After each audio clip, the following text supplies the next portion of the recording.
dear friend Kamarka. Just think about how much I can help. I try not to think about you at all, Madrin. If not me, consider my wealth of useful contacts. For what? I thought I'd seen the last of you. That is to say, we meet again.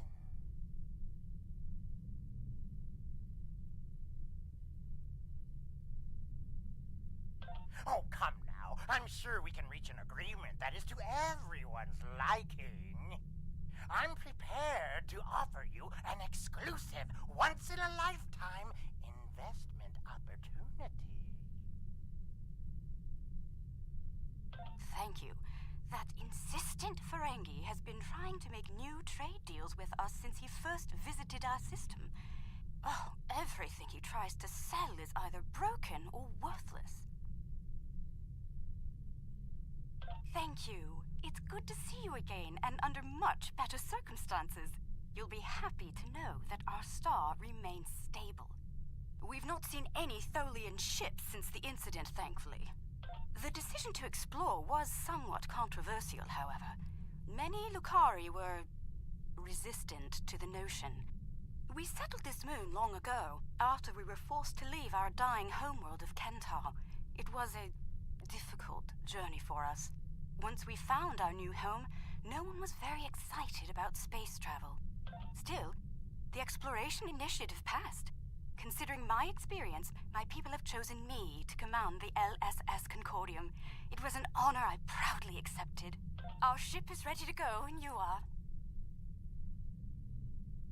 While we have some catching up to do, we've engaged the best engineering minds of our world to modify this vessel. I'm quite proud. We've done a lot in a very short period of time.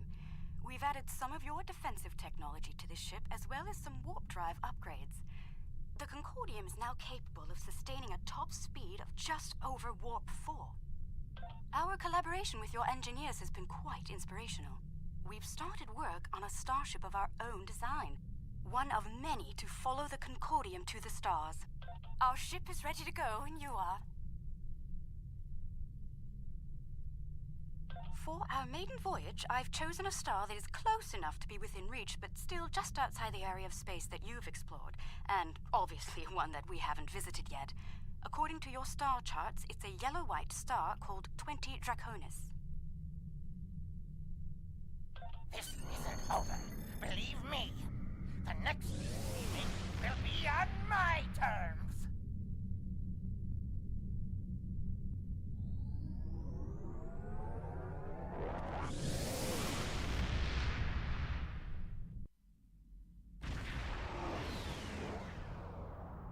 We've arrived on the outskirts of the system. There's a large field of rocky debris and asteroids. We're picking up various metals and crystalline formations. Should we approach one of the larger asteroids and take some more readings?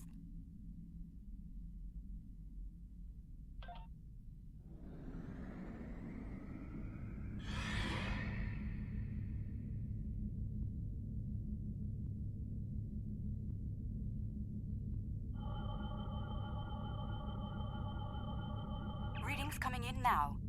Large quantities of silicate, hematite, hafnium, iridium.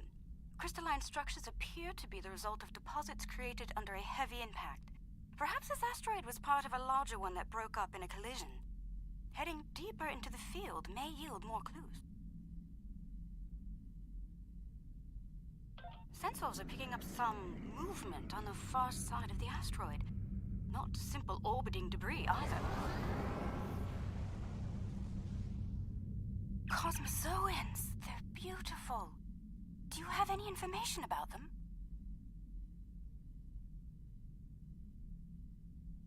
Intriguing. The Gekli communicate using radio waves and feed on dust particles and energy emissions.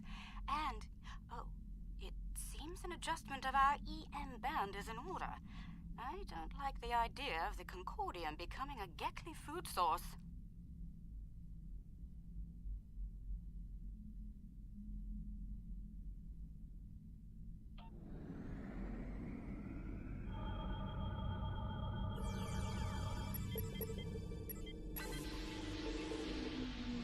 adjusted our power systems. I'd like to gather more data on the Gekli before we move on. Any suggestions? An excellent idea. We'll be able to track their movements and learn more about their migratory patterns and feeding habits. We'll need to get close in order to attach the tags safely.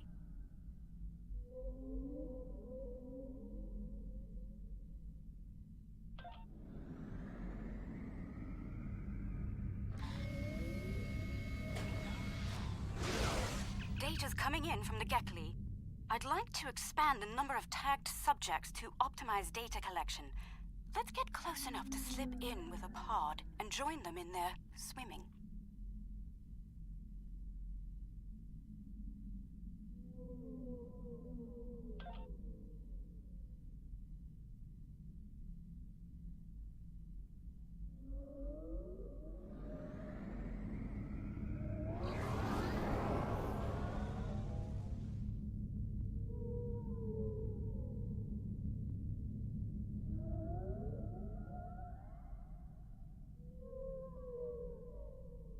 We're getting close-up readings from all of the creatures.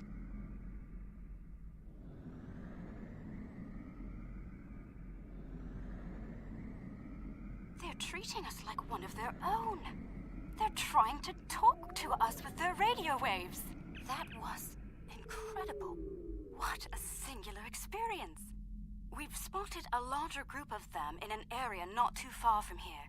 This looks like a feeding ground for several Gekli pods. Let's go have a look.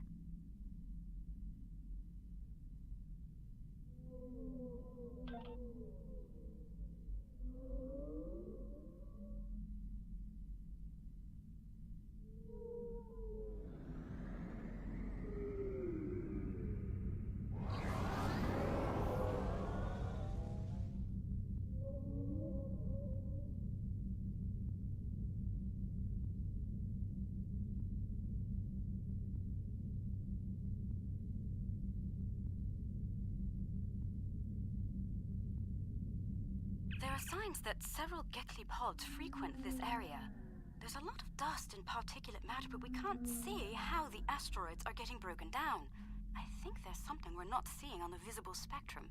Your ship has a stronger deflector than ours. Can you emit a particle wave? We could use that to illuminate things that might be happening in different spectra.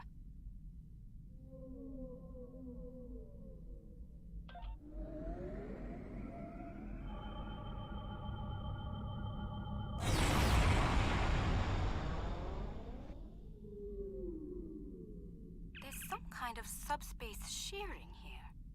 It's causing cosmic strings to snap off and break up the asteroids. That must be why the Gekli feed here. There's plenty of particulate matter for them to consume in the debris fields. I think we've collected some solid data here. We're ready to move on when you are.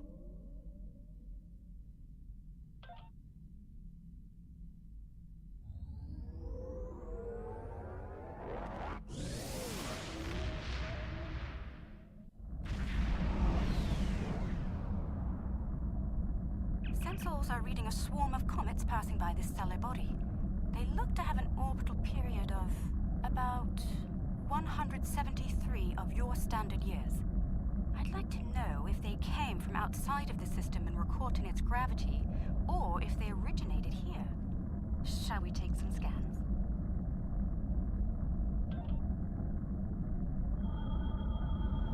This comet is mostly ice and dust. There are indications that the cometary matter formed around a magnetic core. The other comets may be more interesting. Let's move to the other comets and study them closely.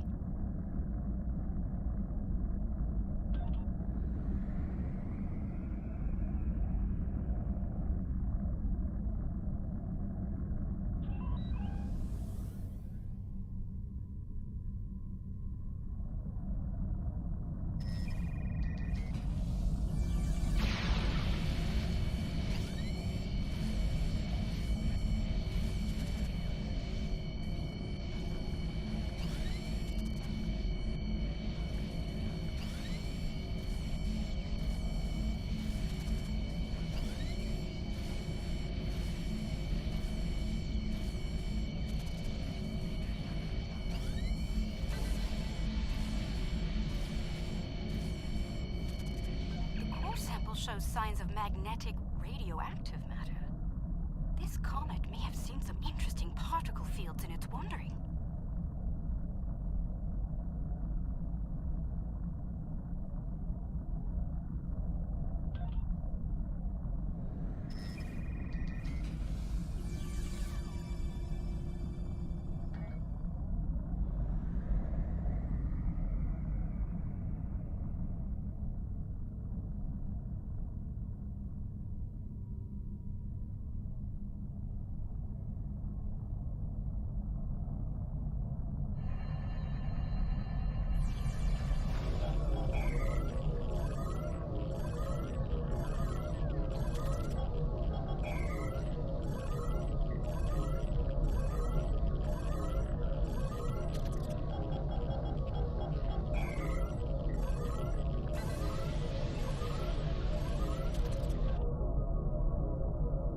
Holding the comet let us get some detailed readings about its emissions.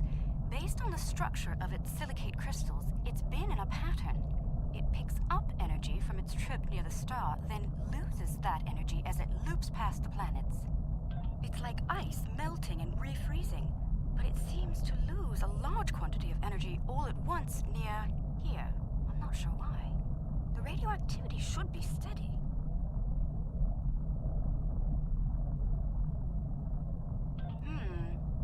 These comets seem to have a long orbit that coincides with the orbit of a Class A planet nearby. I'd like to launch a probe and see if the cometary movements have had any impact on the planet.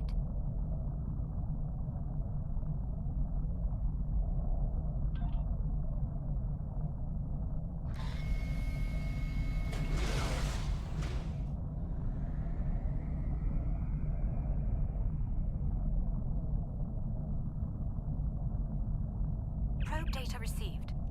The planet is radiating a considerable amount of heat for its size. Nothing our shields can't handle, but I don't see any expeditions to its surface happening anytime soon. Curious. I'm picking up several large, moving sources of energy. Sensors indicate they're a life form of some kind. A cosmozoan, but not the Gekli. I'd like to study them if we can.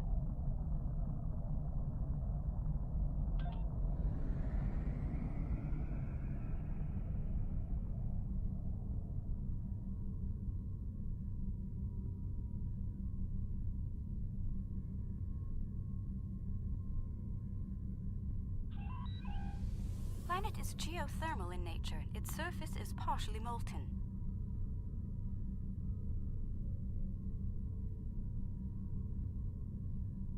No life forms detected planetside. Then again, it is rather warm down there.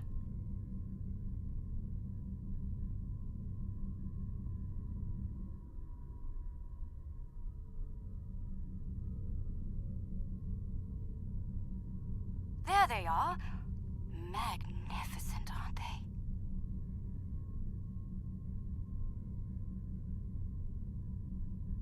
The creatures are luminescent ovoids? I'm not sure how to describe them. They remind me of an aquatic life form native to Lucari Prime. There are little ones huddling close to the planet's atmosphere. They must use the heat and the planet's electrical discharges to survive.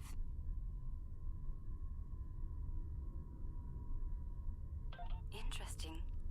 These life forms were encountered by the USS Enterprise D on Deneb 4, someplace called Farpoint Station. They haven't been seen anywhere else since. We shouldn't harm them or their young. Let's transmit a greeting, then be on our way.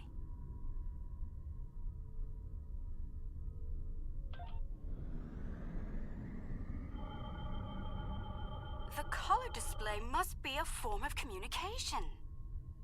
I didn't realize that life forms could exist in this fashion, living off the heat of planets, feeding on the particles in space, absorbing radiation from the cosmos.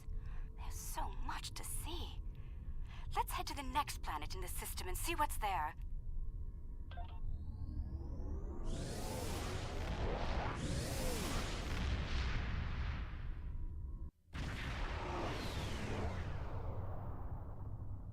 Are you seeing this? My sensors indicate this planet is completely devoid of any organic material, and yet It has a breathable atmosphere and lies well within the system's habitable zone. Most curious.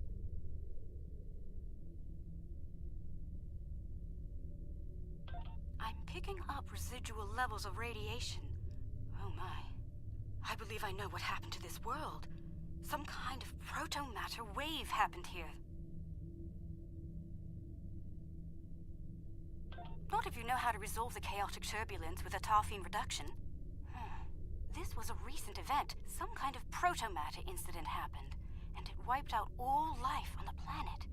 I think we should send an away team down to learn more.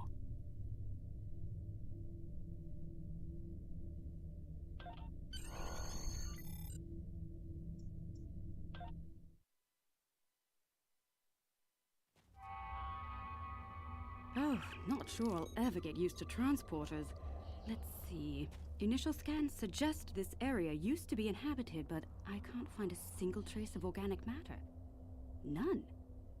I see some carvings on those canyon walls. Let's take a look.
The walls of this canyon were worked by tools.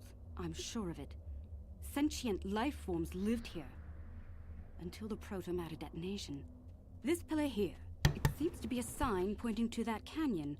Perhaps a pathway there leads to a settlement of some kind.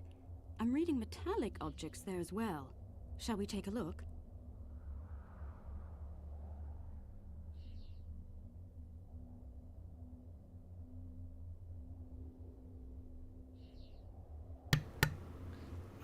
No, this mission's not new. It's an older mission. Apparently, I was muted, but yeah.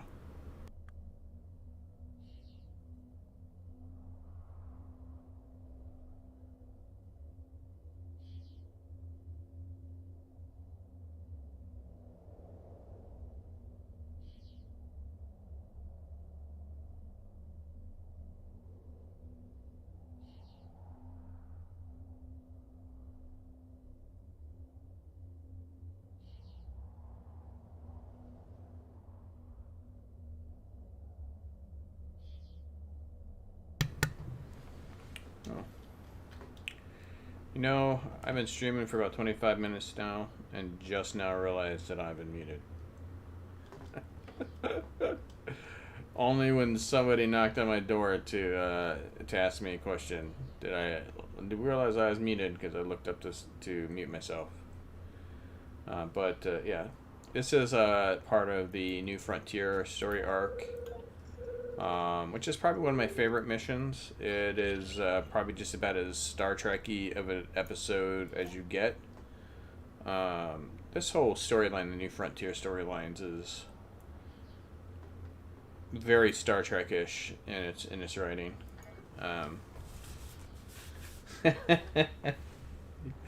Yes, apparently does. But yeah.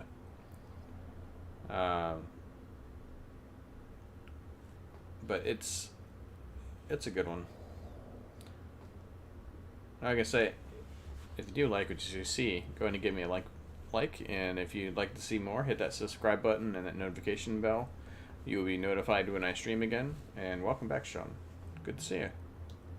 Hope your adventures in Star Trek Online are going well.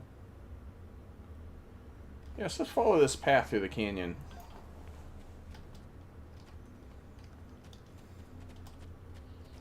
Look, there's some kind of large structure further down the canyon.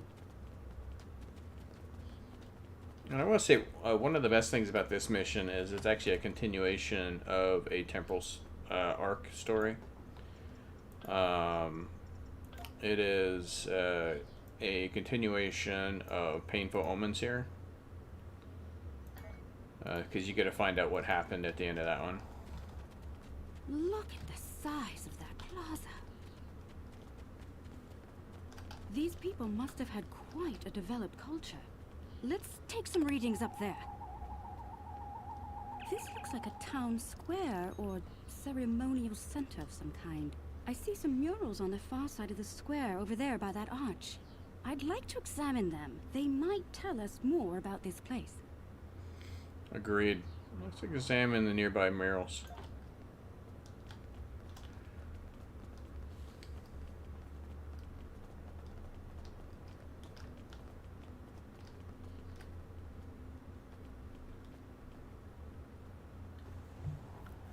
These murals depict people bringing some objects to this place. Crystals or gems, I believe?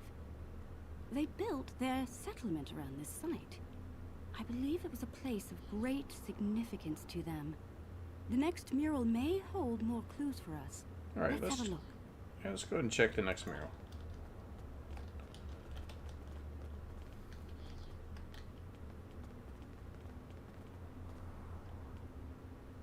This mural depicts the construction of this large structure. I suspect it was a temple or a place of contemplation for the people. The crystals were revered by the locals, perhaps even worshipped by them. We'd better have a look at the next mural, don't you think? Yeah, let's examine the last one.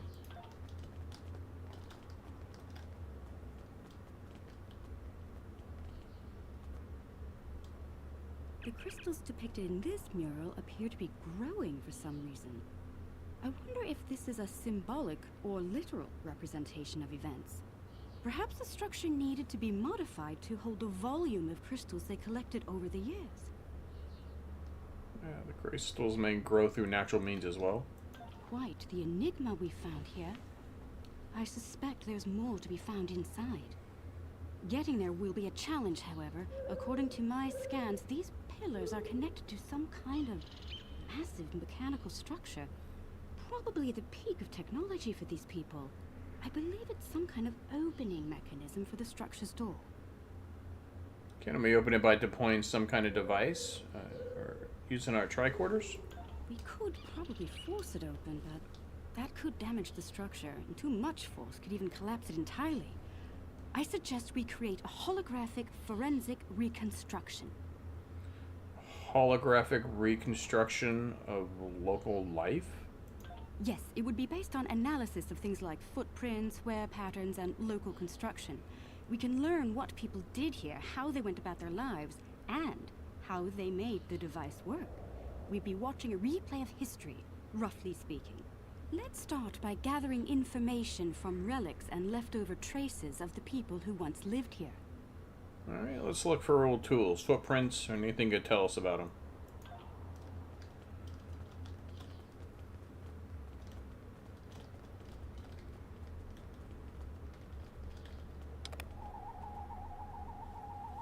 These artifacts were used with opposable thumbs and indicate a likely hand span of 22 centimeters.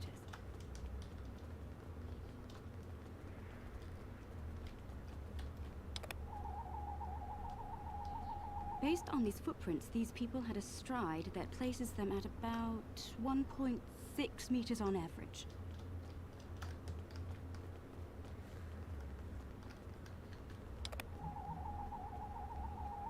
The wear patterns here show us that people leaned against here frequently. This was a meeting and gathering area. Strange. These relics should be covered with dust and sand, worn away by time and wind. But they're all uncovered. No organic matter left, and everything left behind in its place. Frozen in time, like Like these people died recently. Yes, the evidence seems clear. The proto-matter detonation happened only weeks, perhaps even days ago. We're going to need to make an accurate simulation to continue our studies here. I suggest using modified pattern enhancers to do this. Agreed. We'll set up modified pattern enhancers in the plaza.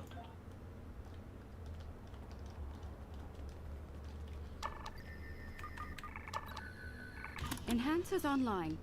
The signal is strong and clear. Sometimes my speech impediment comes nice and strongly through. 2 down, 2 to go.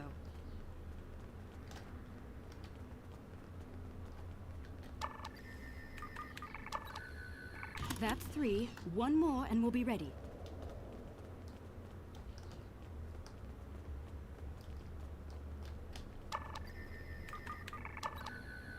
That's the last one. All enhancers online and standing by. Alright. The enhancers should give us a pretty good image range. Your tricorder can then act as the center of the network control for the enhancers. I can tie in my data to your tricorder whenever you're ready. Get a little close to the center of the square so we can see what happens.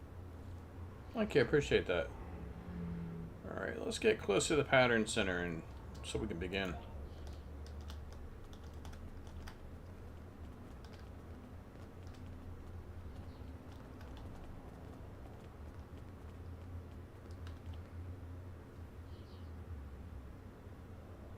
Note that the alien is using the pillars in a specific order.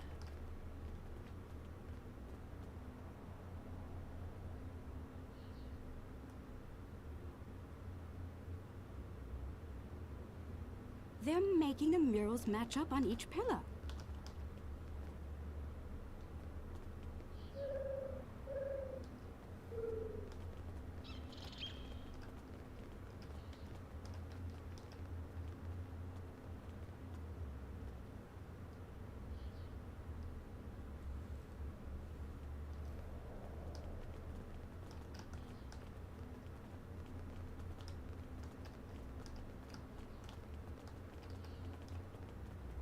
Looks like some kind of functionary, priest or bureaucrat, I think, would unlock the door by turning the murals on the pillars.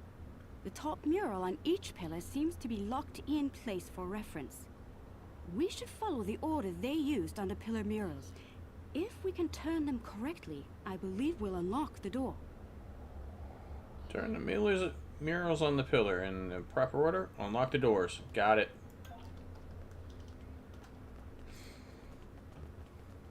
If you ever play through this one, it's important to watch which order he goes through. That's what you have to actually unlock or do the murals in, or the order.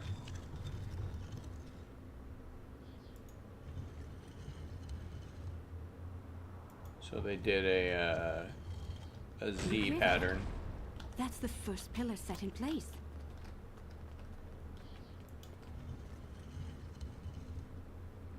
If you don't, it'll reset all the pillars. That's 2 pillars set into place.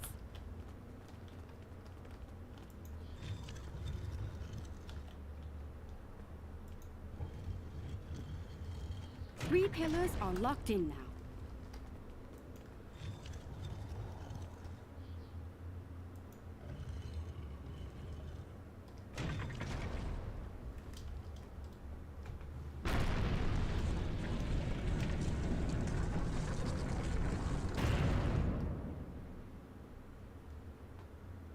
That's it! It's working! Well done! Shall we see what secrets this building holds? I think I see another mural inside the doorway. We should take a look at it. Yeah, let's go check out the next mural.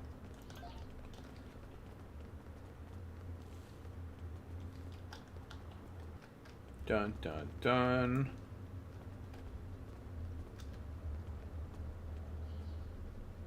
Isn't that the symbol of your Starfleet? How did it get here? How could it be in a temple of people who don't even have electricity, much less space travel? This is getting stranger by the minute. We should search the temple for more murals. Indeed. Let's look for some more murals.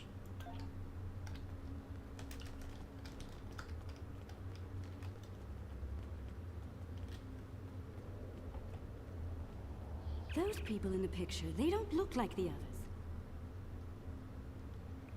They're from Starfleet. What's Starfleet of the 23rd century?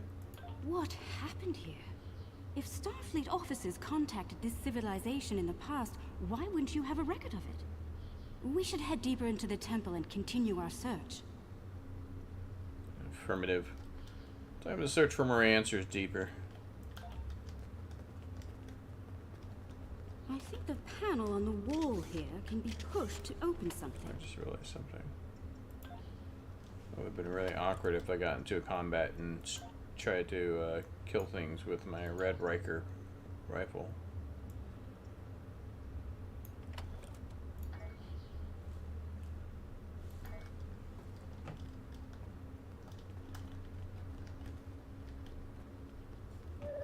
Those inner doors across from the panel are opening.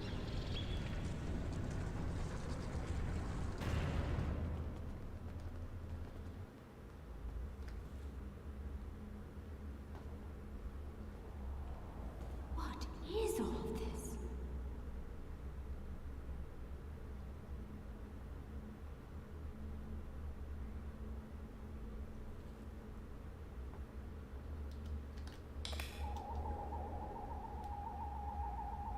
According to my tricorder, we've reached ground zero. This is where someone detonated the protomatter bomb. From here, a self-propagating cascade of proto-energy radiated outward in all directions, washing over the entire planet. Could this have been a failed terraforming project? Doubtful. I believe what did this was built specifically as a weapon. There's no new ecosystem. All life was eliminated. I'm picking up a residual energy signature here. Take a look. 16-centimeter wavelength with a slight kaon leak. I've seen this before. It's a byproduct of Zenkethi technology. Zenkethi? Here?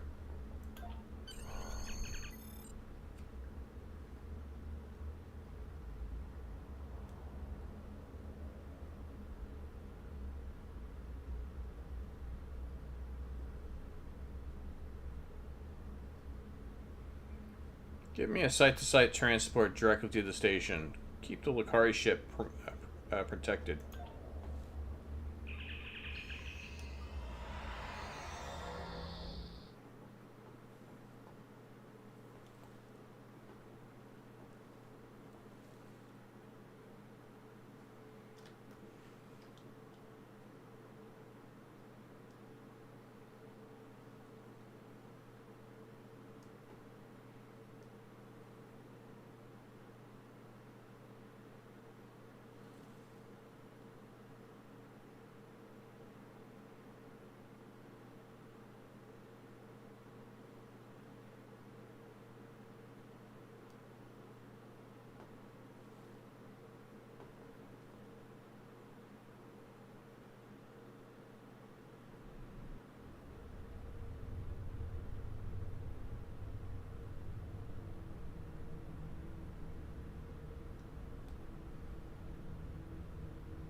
Oh, Kate's serious. Could it be?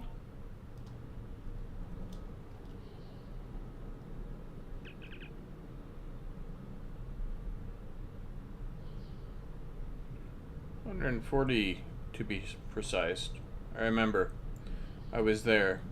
Hello again, old friend. You're trespassing. I'm claiming this station as salvage, along with everything in it. A little piece of history like this will be quite the vacation site. Experience life on the final frontier at Modron's K-13. But I digress. Unless you're here to discuss leasing opportunities, I suggest you beam off my station. It's not your station yet. I think I'll take a look around. Careful. This old beauty needs some serious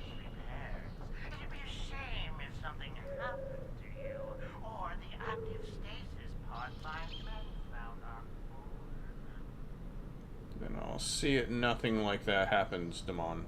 Dole's out. Fair warning. My Gnostican gods aren't very fond of truth. No. Consider their living concept of emotional bonus.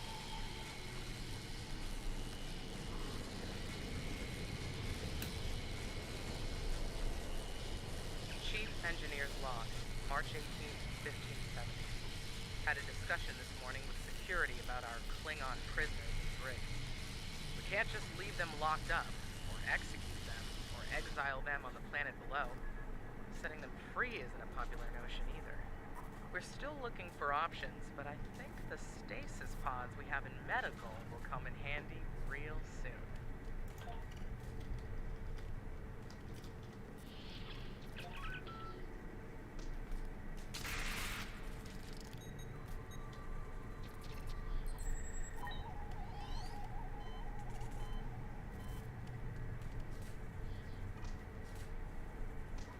Anything else in the computer?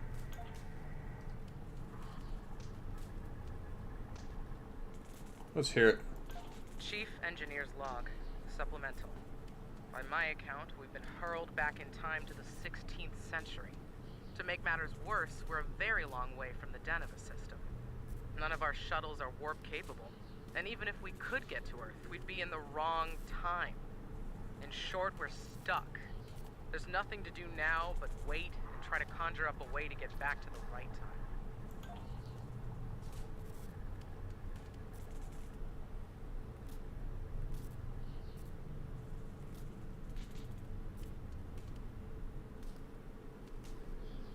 Let's see what we can find on the other labs. The fines for trespassing are quite severe, and I am collecting them.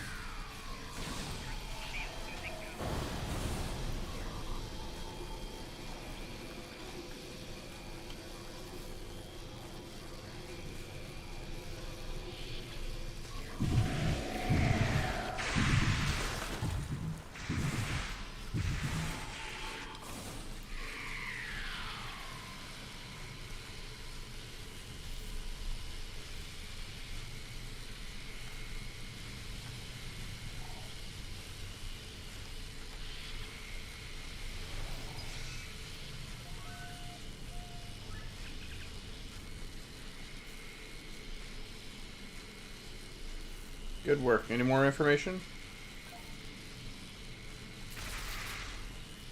Play it. Chief Engineer's Log, April 17th, 1570. Today we visited the planet we're calling Draconis 3 to collect supplies. The good news, there's a humanoid civilization down there. The bad news, a potential Prime Directive violation. Our landing party was seen beaming in by some of the locals. We're hoping that doesn't impact their culture in any way. One thing's for sure, they can't help us go home. Their tech level is Bronze Age at best.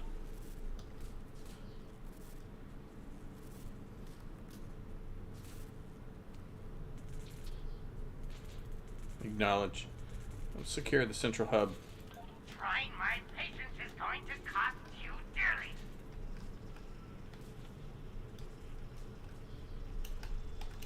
So there's some funny things there. I wonder if it's actually, you can see it in here. Sometimes the people in here actually aren't wearing Starfleet uniforms. Or they're not wearing TOS uniforms. So it looks like TOS. TOS, and that is, it looks like a Klingon uniform. Yeah, I think that's a Klingon uniform.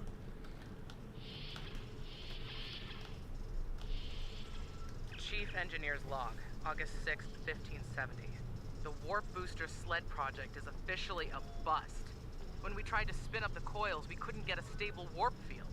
Yashvi and Arlington managed to shut it down and stop a breach, but the shuttle's impulse drive is shot. I hate giving up, but we just don't have the parts we need to make it work.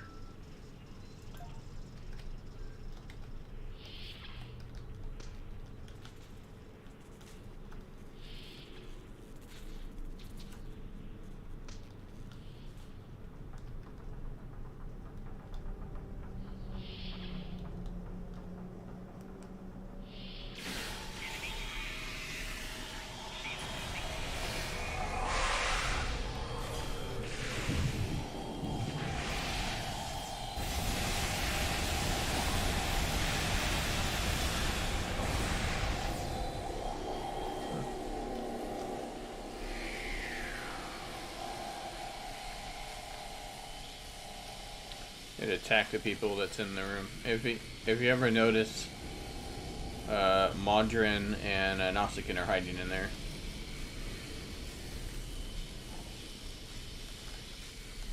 Sometimes you don't notice it until the cutscene, but they are there.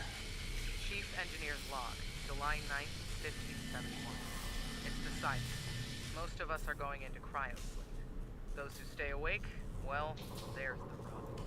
Going to live on a remote part of the planet below is likely, despite the Prime Directive issues. Staying here isn't viable.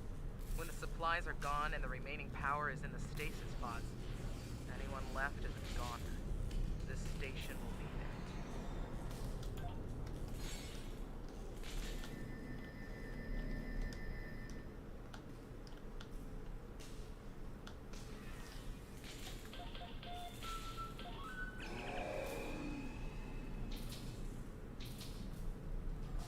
Excellent. Anything else?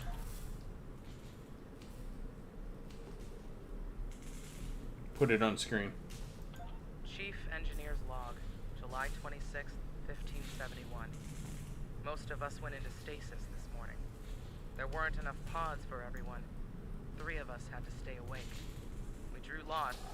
Savon, Sheridan, and I were the lucky winners. Since we're out of options, we've decided to go native and live out our lives under Conus 3.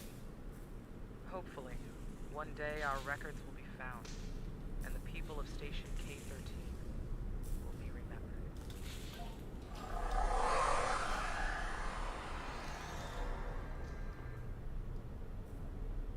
Rule of Acquisition 431. When the shooting starts, let the mercenaries handle it. Handle this, Captain!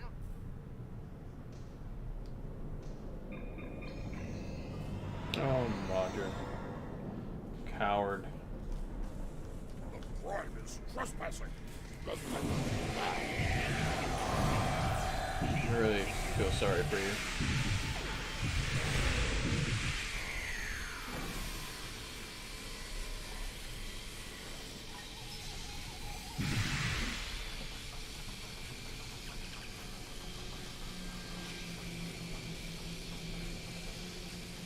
Beam up.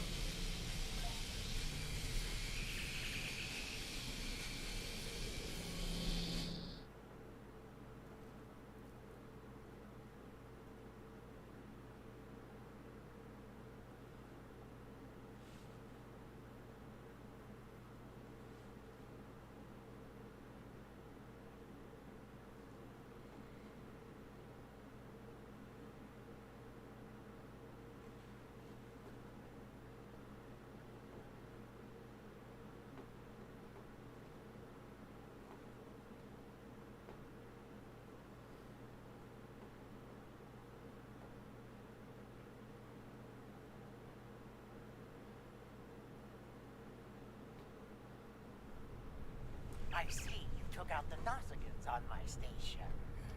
I'll just add their fees to your tab. I do hope you're good for it. Otherwise, I might have to take possession of that pretty ship of yours. Come to think of it, I'll be taking your ship anyway. Whether you're alive or not when I do is up to you. You're welcome to try, Damon. I don't think you're going to like the results.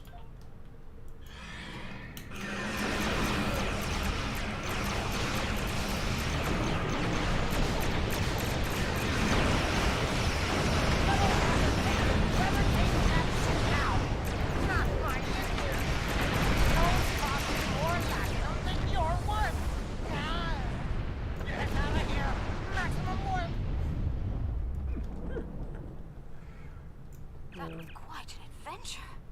I knew Madron was greedy and treacherous, but I never thought he was willing to kill to get what he wants. In spite of that, I feel like we've learned so much out here, and for the better. It's often like this, Captain. Dangerous, but also filled with discovery. Indeed. I'd say our first flight was as... Oops. That was a random click. Let's see what she was gonna say.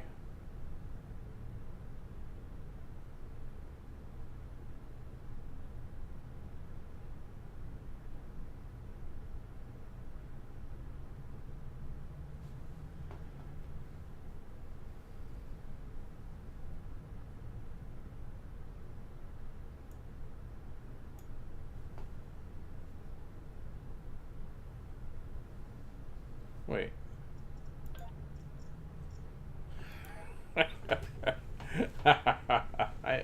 I didn't know they did that. That is my fleet.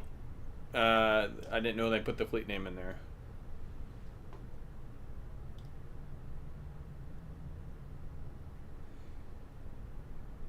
Engage.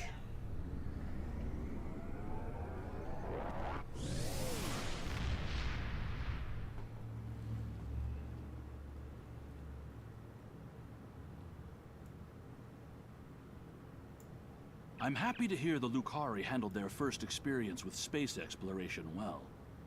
There's talk of their desire to join the Federation, and from what I'm seeing, they'd be fine members. The mystery of Station K-13 has been solved, although the past violation of the Prime Directive by some of its personnel is a concern. Hopefully the crew preserved in stasis pods will be able to shed a little more light on that situation. Finally, this news of a Zenkethi protomatter weapon is disturbing. I'll be looking into it from all angles, diplomatic and military in particular. We've fought a war with them before, and I'd prefer avoiding another now. So if you're ever curious, the Nausicaan set here, the beam array, the science console, and the torpedo is part of the best DPS set for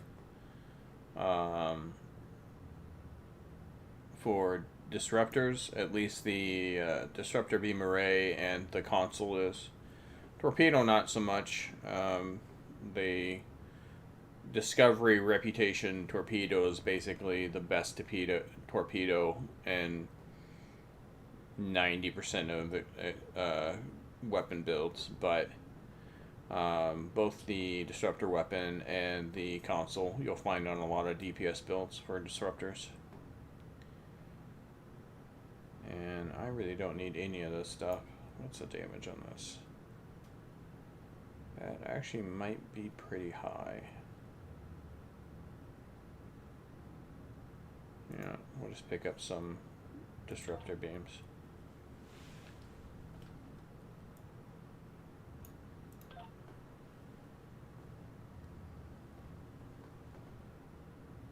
The Lucari have discovered some unusual activity in an unexplored region of the Alpha Quadrant.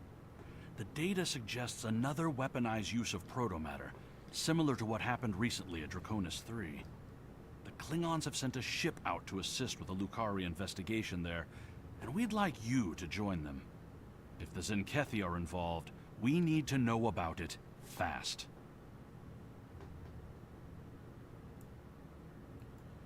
See, anything good on this one? No, but it's a good place to get some phaser consoles. If you're not max level. Though, getting some fleet marks and fleet credits is the best way to get items, because then you can get the locators off of the colony fleets.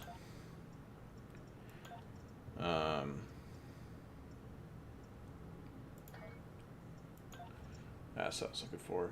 So yeah, doing and turning in your stuff. Of course I have, looks like 300,000 on this character. and that gets you these right here, these vulnerability locators and the vulnerability exploiters, which actually I think they do a little bit more damage than the actual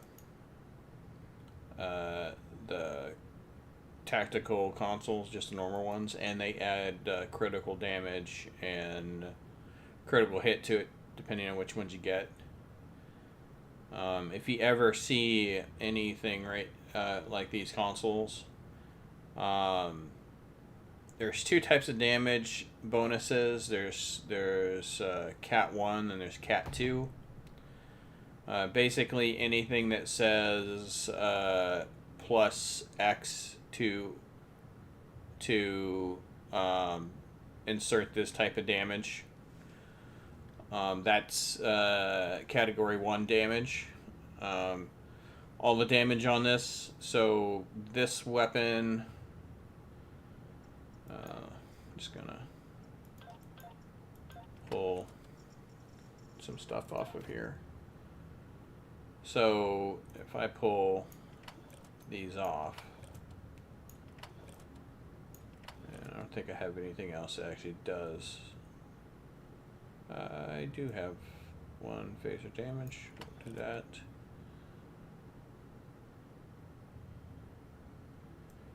And then phaser damage there. That does not do phaser. Yep. Nope. So this right here, the 285 is its base damage. It's based upon when you have your damage level set here. And so anything that says plus X damage to this damage type will add that percentage of damage. So this 15% here will add 15% to the damage, to that base damage. But when you put another one on here, it doesn't add, like this one says, plus 20%. It doesn't add it to the new damage. It only adds it to the base damage. And that's the whole thing with that Cat 1, is that it's always on the base damage for that weapon. Cat 2 is a little bit different. Cat 2s are critical chance, critical damage. If it says, so like this says plus 31.9% to phaser damage. If it said plus 31.9 bonus phaser damage, that is Cat 2 damage. So that is all of your Cat 1 damage put together. So basically, because I don't have any bonus damage on this, so now it's listed at 1,021 damage. If I had the bonus damage, it would be on what it is right now and not on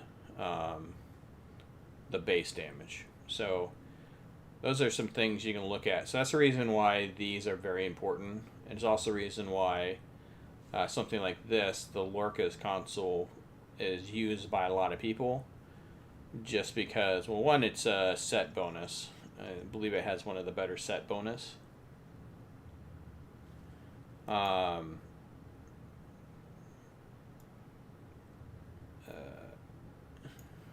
Yeah, so it gives you a crit severity bonus as you attack.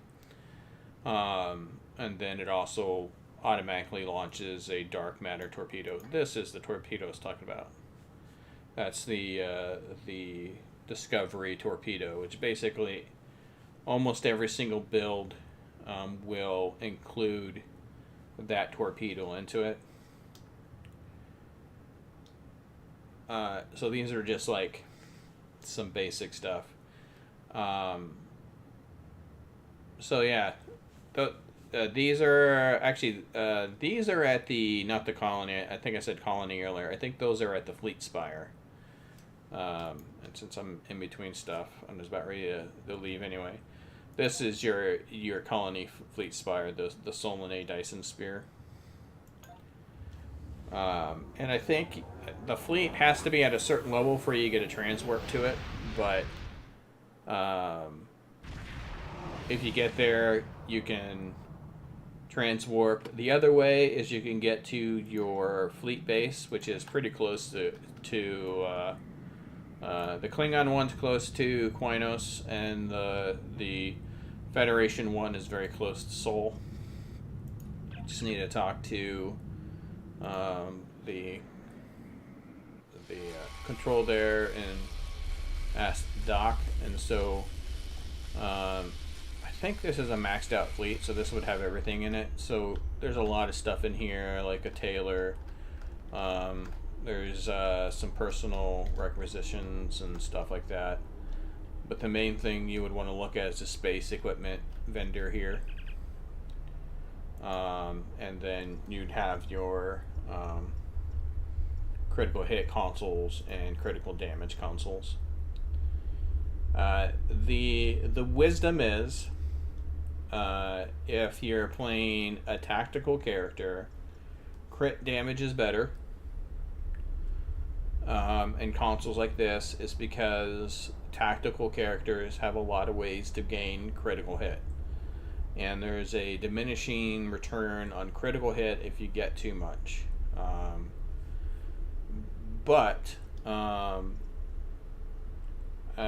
if you're any other class, that's science or engineer, critical hit is better just because you do want a point of critical hit before critical damage, because you need those critical hits to happen. This is also a place to get some pets. You can get them in the main fleet and not. And then I believe there should be a way for me to get back to the fleet from here. Can I go back to Fleet Start Base? So this is all within the Federation Starbase. Combat pets. So you would need a carrier. That would be the big thing that you would need. I do have a carrier on this account, and I can look at it here in just a moment. So basically, there's fighters, and some carriers have freighters. Let's go ahead and dock into this Starbase. Oh, I don't know if there's a way for me to look at... is there a way to choose a ship on here?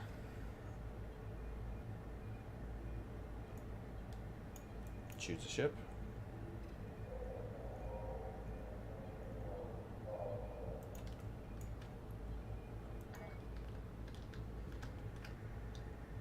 There might be.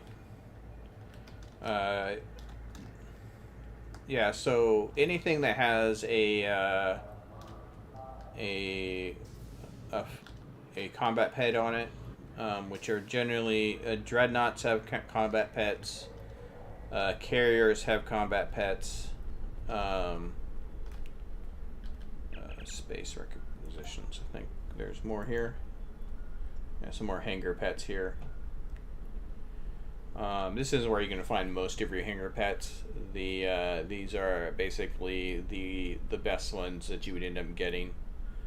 I'm not exactly sure. There's a website. I think stowbetter.com that ranks all of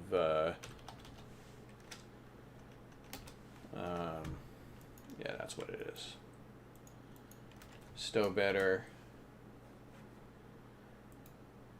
There's a lot of guides in there. The fighter guides. That one seems to be the most updated. Another one that I like to go to is the DPS Guild, or DPS League.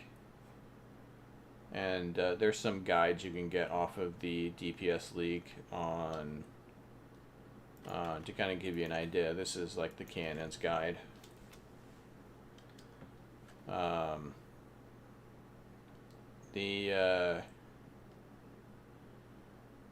those are good ways. So that Cannon's guide's about 2 years old. It's definitely not a recent guide. But it's still relatively newish. The Still Better site is definitely more current on meta information. And playing, people say that there's two types of end games in Star Trek Online.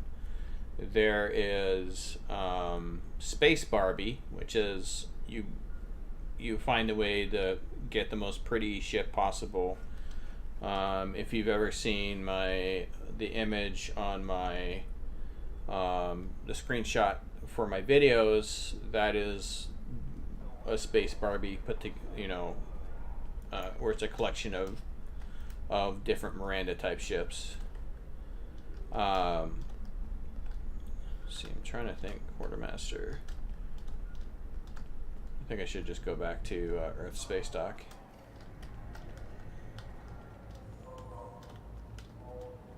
Is there? Yeah. I obviously don't spend a whole lot of time over here.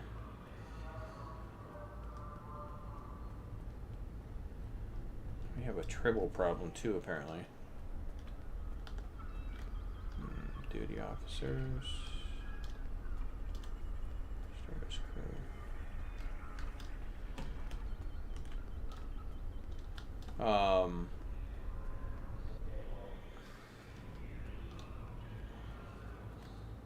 But yeah.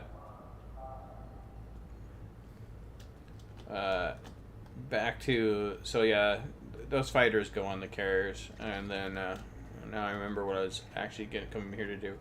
So you can use the Fleet Star base as basically a transport to anywhere within the fleet. So if you can just travel to your Fleet Star base, you just need to come to the transporter and it'll take you anywhere to all the other fleet holdings, like K-13.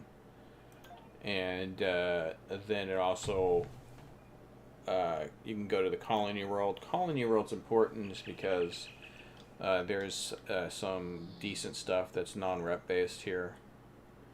And of course all of this is all based upon what level of a fleet you're in, because they're all fleet level dependent.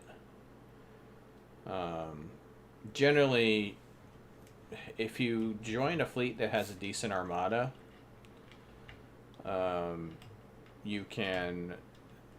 you'll generally get them where they can switch it in between the different fleets within the armada.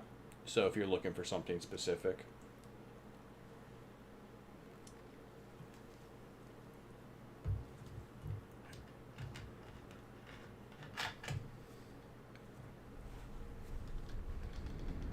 So this is the Colony World, which is a lot of the holdings are based upon the storylines that you go through. Colony World is actually K-13 is also one of the holdings you get from the current storyline I'm playing through as the Colony World.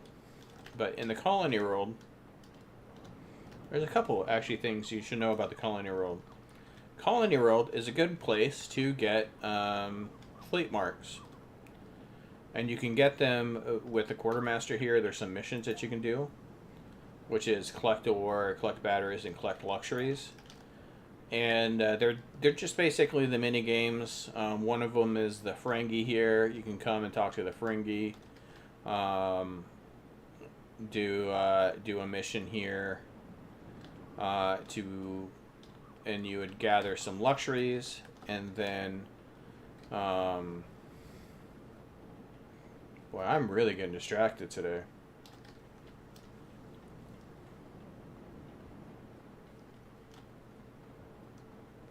Yeah, you can, and depending on what fight or shuttle you get, you can actually do more than one. So then here's the batteries, and then I think those luxuries, batteries, and one more. The last one, ores. Ores are down here, And then once you collect those, you can get 250 per day. You can just go into your fleet, into the colony world, and then you can either assign them if your fleet has missions to assign them, or you can go to your colony coffers and assign them if you have room in the coffers. You can do that, I think, every couple hours, and you can slowly build up your fleet marks. That's one way to get fleet credits, so you can do stuff like fleet ships and stuff like that, or just fleet gear. But once you collect enough of that, you can get the locators. You can also, some of the stuff that's really important here is the deflector here is basically the deflector. They're pretty good, as you can see right here. It's basically, if you're going to do an energy build, this deflector is the deflector you're going to get. Mainly because it has the that crit severity and crit chance. Again, going back to the Cat 2 damage, based upon your hull percentage. And also, if you haven't gotten a decent warp core, and it's debatable. You ask one person, they'll probably give you a different answer. My personal opinion is the reputation warp core is better, and I don't do that from scientific knowledge. I've just had enough people tell me that's the best, and it seems to be the best. But other people also suggest the I think, I'm trying to remember, I think it's the EPS. But the intervention fleet, oh, that's not what I'm looking for. The one of the warp cores here, which is on that DPS list I posted up earlier. It tends to be the warp core that you can get that is not reputation. So the colony holdings and the Spire holdings are very important because you can get a lot of gear there. Nothing else has, at least from a weapons damage build, really stands out in the fleets. Most of the other stuff is just rep or purchase stuff that you get from lockbox ships and other stuff. But yeah, and let me head back to Seoul. Hail the security officer, I guess. Need something? I can clear you. Beam up to my ship and see if my timer has ticked down on my transwarp, or I'm going to be forced to go to severe measures.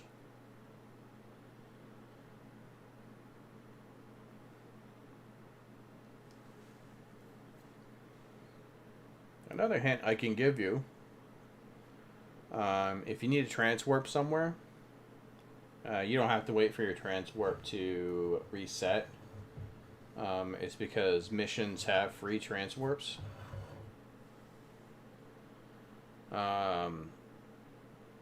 So if if I get out of here and I'm trying to go to Seoul and my transwarp's not up. If I want to quickly go back to Seoul, yeah, it's not up for. Oh. Well, it's up here soon, but all you need to do is just pick a mission that actually takes you where you need to go. And trying to remember, I think Iconian War, midnight. One I think. way or another. would take me.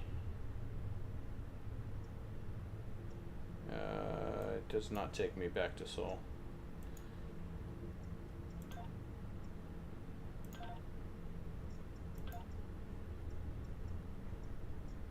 Actually, I know which one takes me to Seoul.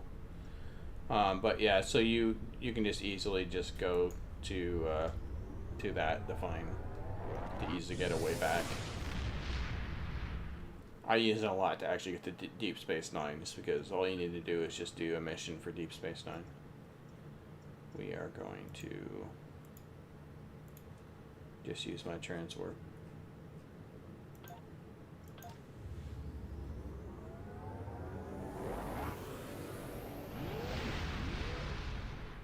But yeah, with shuttles, some shuttles have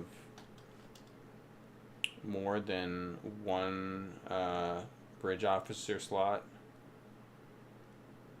And I'm going to get kind of sales pitchy here. I think it's actually one of the ones I have. So there is something that's called the lifetime subscription, and lifetime subscription is just basically it used to be when you first started the game, you could either pay for the subscription weekly or you just pay an upfront cost. Now the lifetime subscription is the only way to actually buy into the game, and for the most part it's not like super important, though it does have some huge quality of life improvements. Some of the quality of life improvements is that you get some free ships, free T6 ships, and some free shuttles that you can collect in all your characters. Yeah, I do believe some of them have two. Fighter doesn't. So this one right here, oh, apparently the lifetimes does not have two. That one doesn't have two. That one has. So this the commander's gig, the captain's yacht, which is from the Next Generation, and the chariot here are all lifetime subscription ships, and they're pretty decent. They got some high hull. Stuff like that for a shuttle. I believe. Okay, yeah. So the Delta Flyer here has 2 bridge officer slots. I think. Nope. That's, I guess, the only one. Just the Delta Flyer for this. There's also multiple places you can actually get shuttles from. The other one would be, I believe,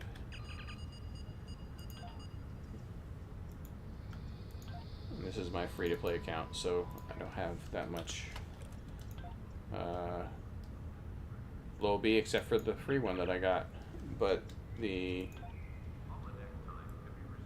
there are fighters in here that you can always look at the stats by right-clicking on it.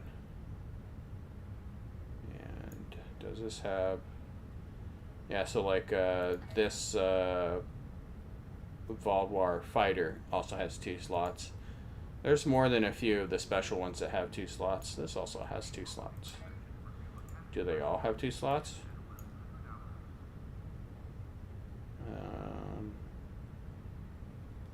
It does all have. I think I just realized something new that I hadn't really.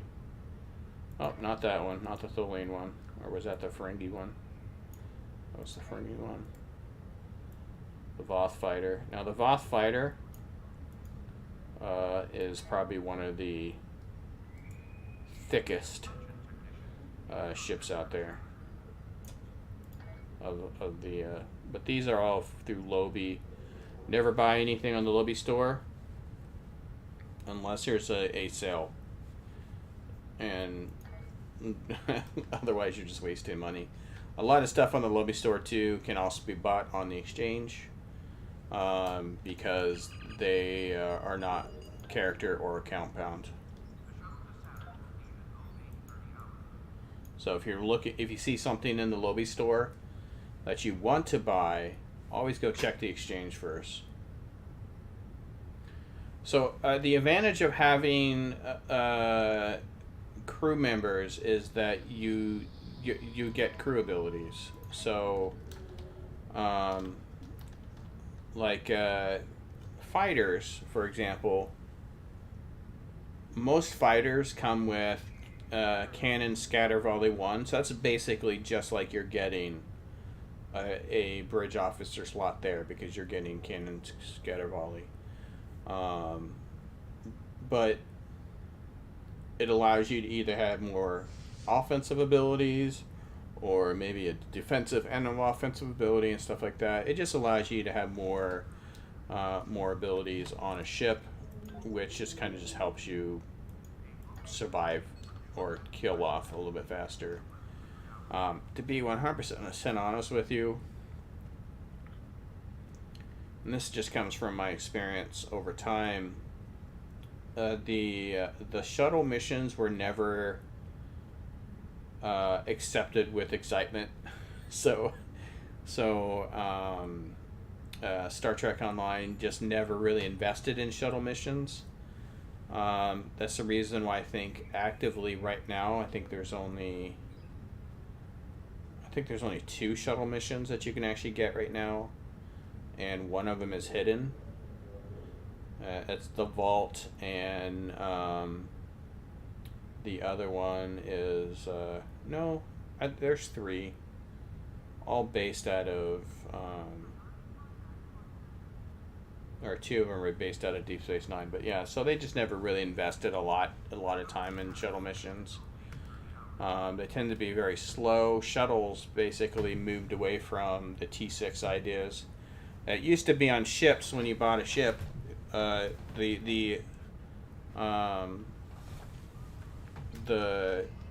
ship merchants had, if you look at the tier 1s to tier 2, so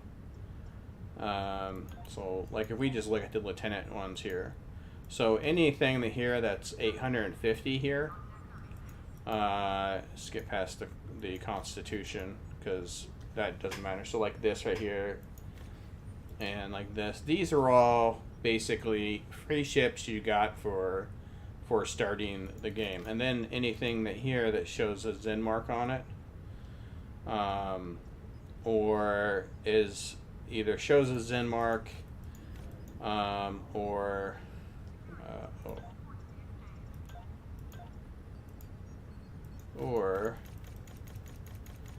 is more expensive for the Zen, or not Zen, but so like this right here, where this is not 850, but it's 12,750. So these all used to be old C-store ships. You would buy these through the C-store instead of buying them for deal. And when they moved away from, or when they made it so T6 ships are available for everybody, or for every level, instead of just at level 60 or higher, it made it pointless for these ships. You didn't need to buy them anymore, because the benefit is that, so if you notice, this has 3 bridge officers and has 4 consoles on, so 3 bridge officers, 4 consoles. But if you go to the non-special ones, it's also has I think more weapon slots. I think so. No, maybe not. That's 3 bridge officers and 3 consoles. So they just had a little bit better than the other ships at that level. So when you're leveling up, you can either do the light cruiser or you can do the Constitution and just have more console slots. So yeah, that's part of the reason why you would do that before. But then they moved away from that, and these just come pointless. And then they do still come with extra consoles. The Constitution doesn't. It comes with some. Actually, comes with. I can show you what it comes with. I think. Do I have them on here? No, I don't have them on here. I use them all on all my other characters. That Constitution, that which is also a part of the. It's a part of the. The Temporal starter pack, but it comes with these, the retrofit phaser, which is the old style from the TOS.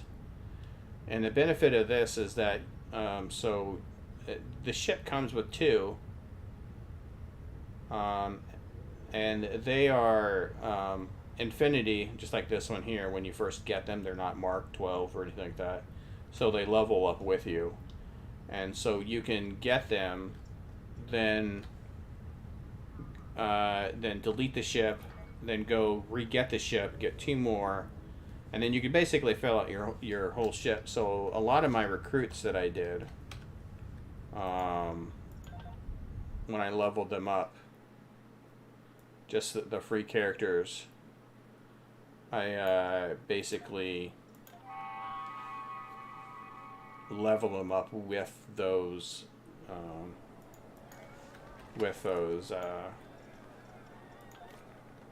a wise man can hear the profit twin in phaser the wind. beam arrays, because they level up with you, so you don't have to worry about too much, and it just makes it for an easy weapon to get and to level up with. You don't have to think about it or anything like that, and that's the best way to get those. I don't think you can get the Constitution by itself anymore. It has to come in a pack, and it comes in the Temporal expansion pack, which doesn't show here, but I'm pretty sure it comes in the Temporal expansion pack, or it comes in the starter bundle, which is the starter pack, the Temporal starter pack, which is this one right here. And this is where you would get the Paladin and the Constitution, and it just allows you to get some pretty colored beam arrays you can level up with. Peace is good for business. I have gone all over the place, but head back to the character.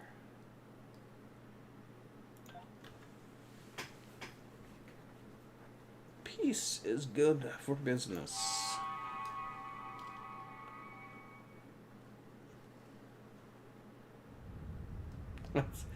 I was actually going to end anyway. I'm going to I have to go collect the duty officer missions. I'm probably going to head to bed after that. But I do appreciate you hanging out and all that stuff. But I'm going to sign off. If you have liked the video, go ahead and give me a like. If you'd like to see more, hit that subscribe button, hit that notification bell. You'll be notified when I stream again. Thank you again, and I'll see you next time.